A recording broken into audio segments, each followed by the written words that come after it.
everyone, welcome back to another video. My name is Max and today I'm very excited to be continuing our surrealism transformation series thing. If you weren't here last episode, which like 230 odd of you were, so you know, shame on you. Only joking. The concept is we take a piece of art that I did a few years ago and I then redo it but make it like more my style now. So today's victim is Toby, but as you can see there's all sorts of wrong going on here. Like his face is just completely the wrong shape and so is everything else, but you know. We're here to fix that today. As I did last time, I will be using watercolours and explaining a little bit more about the story of this surreal world that we are creating together as a family. Let us begin. So, if you were here last episode, it's my duty to inform you that this week's painting is going to be a little bit different in atmosphere. It's basically the complete opposite, because it isn't set in the scary mushroom layer of the universe. It's set in one of the layers above that's much nicer, supposedly. Here is a diagram to explain briefly how the layer system works. I'm still brainstorming the names, but these are just placeholders. So basically, the further you go down that list, the worse your life is going to be if you live there, and the further up, the better, and you can't really move between them unless you're in the higher layers. Like, it's difficult to get up, but it's pretty easy to get down. Jaden from last episode is of course chilling in Mushroom Hell, but today Toby is in the Rainforest one, which is second from the top. But as I will explain in more detail later, he's kind of in the process of leaving that realm. But for now, let's talk briefly about the painting process. So as you can see, I already had a light sketch before I started filming, and I was working in layers with the watercolour. So everything's very light now, but the whole point is you build up the layers and it gets darker. And this is always somewhat of an issue for me when I'm doing watercolour paintings, because it tends to look really, really crap to start with, because the paint's streaky, you can see through it, and the colours aren't right, and I just think to myself as I'm doing it, okay, right, I've been at this for 4 hours and it still looks awful. I just need to remind myself to bear with it and keep going, because it does actually turn out quite good in the end. In terms of this painting's relation to the last one, composition-wise, I did want to have some little ties that unify them as a pair, because, you know, I'm going to make a series of these, and they're all going to be based on the same sort of thing. So what I kept kind of similar with this was the eyes on the roses. I mean, obviously it's reflective of the last one with the eyes on the shoulder, and the butterflies are kind of like a mirror of the weird bug things in the other one. And of course the kind of twisty tree trunks behind him are also quite reminiscent of the massive funguses in the last one as well. I also used the idea that he's got things growing off of him, as I did in the last one, to convey the idea that he, despite the fact he's in basically paradise, he still isn't in control. Like, there are other forces that are sort of bending his will or restricting him in some way, as the roses are in the painting. But, as you can see, these forces are presenting themselves in a much less malicious manner than in the last painting, which allows the oppression to kind of get overlooked and not be completely noticed by the people who live here. I mentioned in the last video that these realms are basically an afterlife. They're the final destination after a long line of past lives that the characters have had. And what makes Toby different from the other citizens of this paradise realm is that he can remember his past lives, whereas everyone else, they'll remember their life they had before, because they're being tricked into believing that they're in heaven and that it's the afterlife and that there's nowhere else to go after this. But he can remember every single life he's ever had. And in each and every one of those lives, he has found a way to be reunited with Jaden and to live a life with him. And in order to achieve that in this lifetime, he's been searching the rainforest for decades, trying to find a way to get to him. Because he knows that it's possible, because it's happened in every life that he's had before. Which brings us to the setting of the painting. So he is standing inside a willow tree at the trunk of it, so he's all surrounded by the leaf vine things that come off the top. And this willow tree is a portal into the next layer below him, so the desolate forest one. And you just come in with vines at one end, and then when you leave, you're at the next one. And he's just sort of stumbled upon this while searching through the forest. However, the forces that control his paradise realm, they don't want him to know about the other layers, they don't want anyone to know. So that's why the vines are trying to stop him, and the butterflies are, I mean, they look like they're having some nice little dinner time on the flowers, but they're basically attacking him. In the end, he does end up pushing through and ending up in the forest layer, but I'm not going to explain about that now because we're on this layer at the moment, and when we get to the painting that's set in that, then I'll explain that.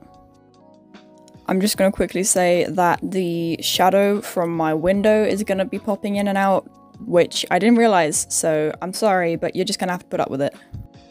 Now I'm going to explain some general knowledge about the Paradise Forest realm, as opposed to just specific stuff about the storyline. So everyone in there is completely sound in the belief, other than Toby, that they have had one life, then they have died, and then they have gone to heaven, and that's it. They don't know anything about the other layers, they don't know anything about having past lives, and they don't know anything about moving between layers.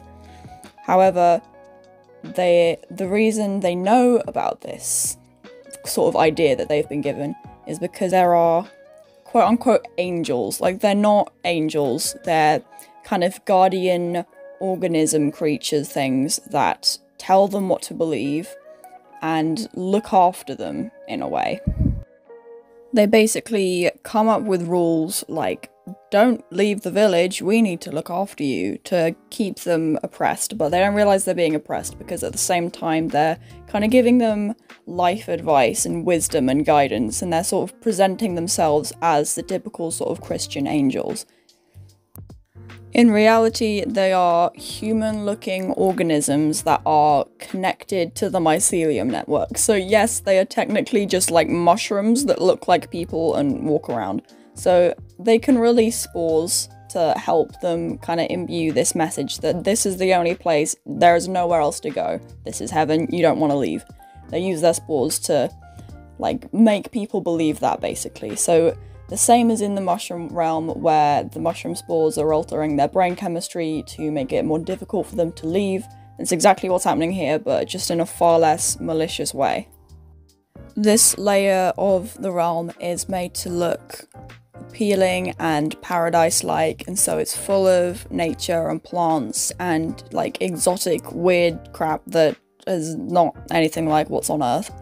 But as you can see with the eyes in the roses, they are actually under constant surveillance, and these plants and creatures that are so ethereal and beautiful and otherworldly are actually just spies for the mycelium network, and they can't be trusted.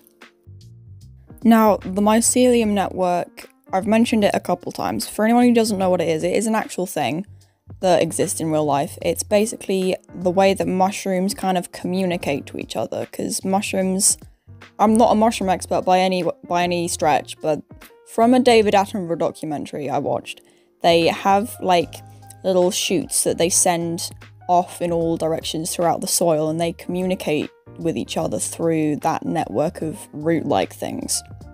Now, whatever malevolent forces are in control of the mycelium network in this universe, they need to be able to communicate with each other between the layers. So there are points, like the one he's at right now, where the border between layers is quite blurred, because that's where the mycelium network is making its way through the different dimensions to be able to communicate with each other. So in a way, it forms a bridge over the void in space and time that is between the layers. As you could probably tell for some of the footage there, my camera was doing that weird slidey thing that it does sometimes. I don't know why it does that, but I'm sorry. I'm very sorry. You can see now that the painting's starting to come together a little bit more after adding more layers and more shading and more detail on top of the weird bland beige mess that it was before. It's started to actually look like a painting. Here I'm just adding shading to the shirt, and now I'm adding shading to the neck and face. I find it's always quite daunting and challenging, but then when I do it, I'm like, oh, that wasn't so bad, was it? At this point, while I was painting his face, I was panicking because I was like, oh no, he looks like an elderly lady, but I think it's just because the hair was looking kind of grey because I hadn't finished doing the layers on it, and also I hadn't finished the layers on his face, and so his lips looked really, really red. So he looked like some sort of posh, done-up elderly lady. I started adding this weird swirly pattern on the tree bark, but I wasn't sure if I liked it or not because it looked kind of like it was overcrowding everything. I also added texture to his jumper by just getting watery blue paint and just like doing dabby dots on it. This is the part where the face started to come together a lot more. As you can see, I got a quite dark brown and I added in all of the darkest shadows around the nose, around the eyes, on the chin and jawline, and this just kind of gave it a lot more depth because it was looking a little bit monotone before. And I feel like this is always the part where it kind of passes through the ugly face. The way I tend to blend my watercolours is I put the darker colour on top of the lighter colour, and then I just get water and kind of drag it out around the edges to blend it into the lighter colours around it. I'm not sure if that's what you're meant to do, but it kind of works for me. As you can see, I just accidentally gave him a tash when I was trying to shade around his lips. I think I managed to get rid of it, but I can kind of still see it there. If anyone wants me to make any of these episodes into like full-scale tutorials, I feel like I have got enough experience now to sort of like legally be able to guide others with my knowledge. So if you'd be interested in that, then let me know in the comments and I can sort something out. I'm planning on my next painting, which is going to be of Jake, who is Toby's brother. Doing a video beforehand that explains the planning process that I go to and the kind of ways that I experiment and explore different ideas that I can use. At this point I decided I did want to do the swirly pattern for the bark because it looked too plain otherwise and I had no idea what else I was going to do with it. After painting it, after it had partially dried, I got some clean water and just kind of glazed over it a bit, and that kind of lightly blended it into the background so it wasn't as in your face and harsh and looked a bit more natural. I also went back into his hair, adding more darker layers with thinner brushes, and I feel like I could have done the hair a little bit better, like if I could have added more layers with even thinner brushes, because it does still look kind of clumpy once I've finished with it instead of like actual hair, but I did try. And now you can see I'm going over all of the vines in the correct colour of green, and this actually took quite a long time. In the original sketches that I'd done for this, there was a lot more vines, but I couldn't figure out a way of incorporating them that didn't make them look like really overcrowded and tacky. When you're drawing to the end of a piece of work, especially if it's one that's taken you a really long time, you tend to, well, I don't know if you do, but I tend to rush a bit towards the end because I just want to get it finished. And I feel like that's definitely something I struggled with this painting. I was just like, oh, I gotta get it done, I gotta get it done. And I didn't gotta get it done, like I had plenty of time. And I feel like I did rush the last couple stages a bit. And these vines here especially did come out kind of cartoony, and I feel like if I hadn't been pressuring myself to finish it as much, I could have spent the time blending it out a bit, making them look a bit more realistic, but I didn't. And we're going to learn for next time to take our time and not rush.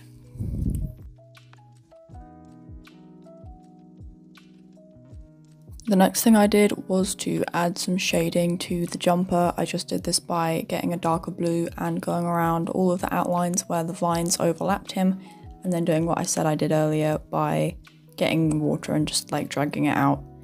I also got out a very dark, almost black green to do some little thorn details in.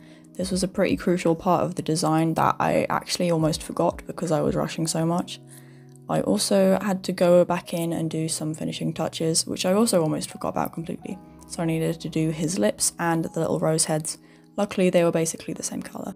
I also got a lighter shade of blonde to try and add some more depth to his hair. I don't think it really worked. If you put lighter colours on top of darker colours, they don't really show up. I also added some extra little vines around his head, and coming onto his face, I added the outline and the thorn details to those as well. And with that, we've come to the end of the video. Thank you so much for watching. Here is the finished result. I hope you like it. I know I certainly do. Leave a like and subscribe if you enjoyed, and I'll see you next time. Bye!